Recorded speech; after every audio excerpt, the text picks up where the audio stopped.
క్రైస్తలో ఫిబ్రవరి 14వ తేదీ 2020. ఈ రోజు దేవుని వాక్యం.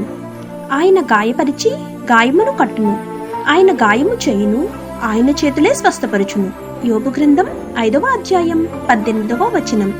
ప్రియమైన సహోదరి సహోదరులారా, మనం జీవితంలో కొన్ని సమస్యలు బాధలు ఎందుకు అనుభవిస్తున్నామో కూడా తెలియని పరిస్థితి. అలాంటి సమయంలో మన యొక్క విశ్వాసము భక్తి ఎంత స్థాయిలో ఉందో దేవుడు పరీక్షిస్తాడు.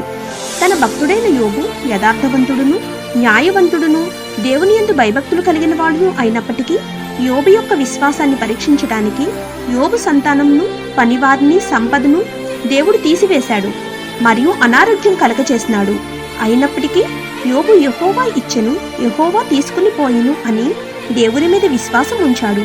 అప్పుడు యోబు యొక్క విశ్వాసాన్ని చూసిన దేవుడు రెండంతల ఆశీర్వాదాన్ని అతనికి ఇచ్చెను. కాబట్టి మనము కూడా యోబు వలె విశ్వాసం కలిగి ఉంటే ఇరుకులు ఇబ్బందులు అనారోగ్యము కలుగజేసిన ఆయనే మనల్ని స్వస్థపరచును. ఆమేన్. God bless you.